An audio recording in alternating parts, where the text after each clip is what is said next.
بسم اللہ الرحمن الرحیم۔ السلام علیکم سامعین۔ شب برات وہ عظیم بابرکت رات ہے کہ جس رات اللہ رب العزت اپنے بندوں کی توبہ قبول فرماتا ہے، لیکن سامعین 5 بد نصیب ایسے لوگ ہیں کہ جن کی اس رات بھی بخشش نہیں ہوتی۔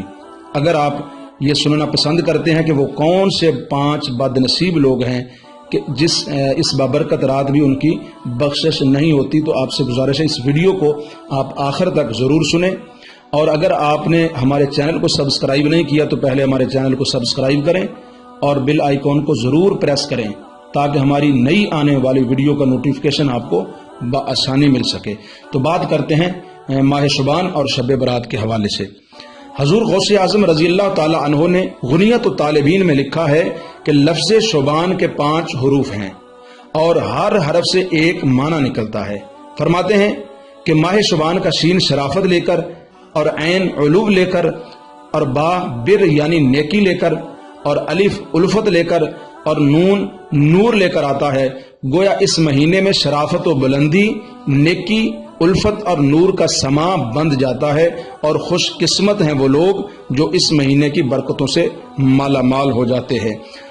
حضور غوث اعظم رضی اللہ تعالیٰ عنہ نے غنیت الطالبین میں ایک حدیث شریف درج فرمائی ہے۔ فرماتے ہیں کہ حضور صلی اللہ علیہ وسلم نے فرمایا کہ شعبان کی 15ویں رات کو میرے پاس سیدنا جبریل امین علیہ السلام آئے اور کہنے لگے، حضور اپنا سر انور آسمانوں کی طرف اٹھائیں۔ میں نے پوچھا، جبریل یہ کون سی رات ہے، کیسی رات ہے؟ تو جبریل امین علیہ السلام نے بتایا، یا رسول اللہ صلی اللہ علیہ وسلم یہ وہ رات ہے جس میں اللہ تعالیٰ اپنی رحمت کے 300 دروازے کھولتا ہے اور ہر اس شخص کو جو مشرک نہ ہو اس رات میں بخش دیتا ہے، مگر جادوگر، ہمیشہ شراب پینے والے، سود خور، زناکار کو بھی اس رات نہیں بخشتا جب تک کہ وہ توبہ نہ کر لیں۔ سامعین، اس حدیث پاک اس ارشاد پر بار بار غور کرو اور ان بری باتوں سے اپنے آپ کو بچاؤ، اور غور کرو کہ جس جگہ میخواری عام ہو، سود خوری عام ہو، زناکاری کا بازار گرم ہو، وہ جگہ اللہ کی رحمت سے کس طرح مستفیض ہو سکتی ہے۔ سامعین، جس رات اللہ کی رحمت کے 300 دروازے کھل جائیں، اس رات بھی اگر شرابی کی مغفرت نہ ہو تو خود ہی فیصلہ کر لیجئے کہ یہ شراب کس قدر بری چیز ہے۔ افسوس کہ آج کل کے برائے نام مسلمان اس ناپاک چیز سے پرہیز نہیں کرتے اور شراب پیتے پلاتے اور شرارتوں کا دروازہ کھول دیتے ہیں۔ کسی شاعر نے کیا خوب لکھا ہے کہ اول تو شر بشر میں ہے، پھر شر شراب میں۔ اول تو شر بشر میں ہے، پھر شر شراب میں۔ ممکن نہیں شراب پئیں اور شر نہ ہو۔ یہ حقیقت ہے کہ شراب شر و فتنہ کی جڑ اور تمام خباثتوں کی ماں ہے۔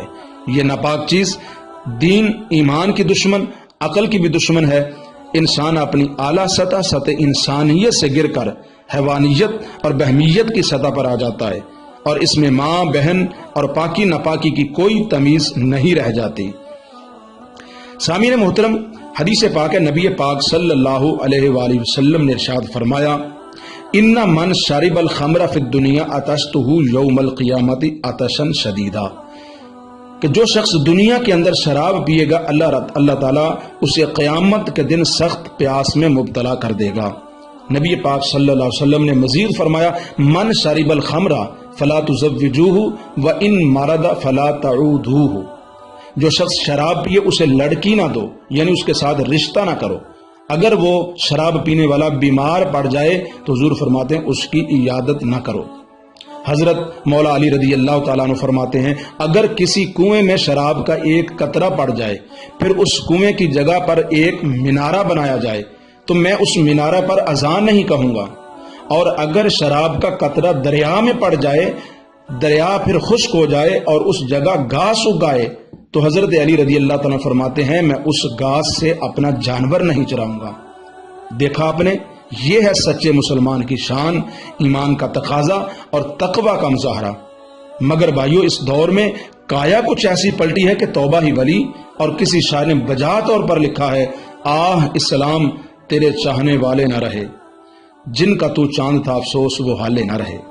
سامعین، اسی طرح سود، زنا، جادوگری بھی بہت بری چیزیں ہیں، اور شعبان شریف کی 15ویں رات جبکہ اللہ تعالیٰ کی رحمت کے 300 دروازے کھل جاتے ہیں، ان بد نصیبوں کی اس رات بھی بخشش نہیں ہوتی۔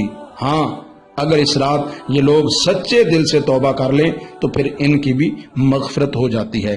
سامعین، آپ سے گزارش ہے اگر آپ کو ویڈیو پسند ہے اسے لائک اور شیئر ضرور کیجیے گا۔